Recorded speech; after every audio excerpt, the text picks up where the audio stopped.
విధానంతో రైతులు అష్టకష్టాలు పడుతున్నారని తెలుగుదేశం అధ్యక్షుడు చంద్రబాబు ధ్వజమెత్తారు. వరుస సమస్యలతో అన్నదాతలు అల్లాడుతున్నా సర్కారుకు చీమ కుట్టినట్లయినా లేదని విమర్శించారు. విజయనగరం జిల్లాలో పోరుబాట పాదయాత్ర చేస్తూ ఈటీవీతో ముఖాముఖి మాట్లాడారు. ఆ వివరాలు ఇప్పుడు.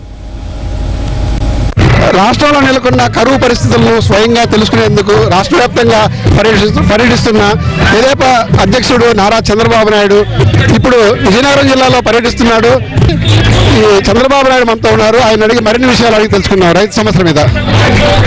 సార్, మీరు గత 2 రోజులుగా పాదయాత్ర చేస్తున్నారు. అంటే రైతుల నుంచి ఎలాంటి సమస్యలు మీకు వస్తున్నాయి? రైతులు చాలా ఇబ్బందుల్లో ఉన్నారు. ఉదాహరణకి జిల్లాలో వరి పంట దగ్గర 3 లక్షల ఎకరాల్లో వేశారు. అందులో 1 లక్ష ఎకరాల పంట ఎండిపోయింది. ఇంకో పక్క చెరకు వేశారు. షుగర్ ఫ్యాక్టరీ అయితే పోయినసారి 10 రోజులు ఇచ్చారు.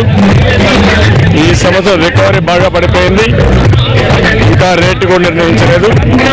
1500 1300 ఇస్తామనే పరిస్థితిలో ఉన్నారు. జనము కూడా ఈల్డ్ పడిపోయింది. రెండోది రేట్ లేదు, కొనే నాదుడు లేదు.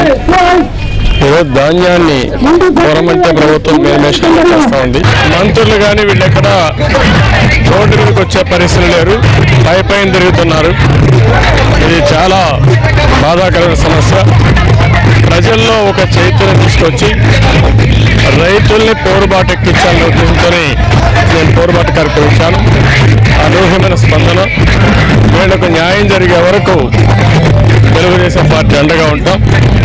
అప్పుల పాలైపోయి ఆ రైతులు దిక్కుది లేకుండా ఆత్మహత్యలు చేసుకునే పరిస్థితికి వస్తున్నారు.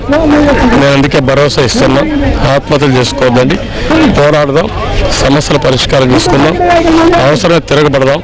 ఏమాత్రం ఎన్నికపోయే సమస్య లేదు. న్యాయం జరిగే వరకు అండగా ఉంటామని మనకు భరోసా ఇస్తున్నాం.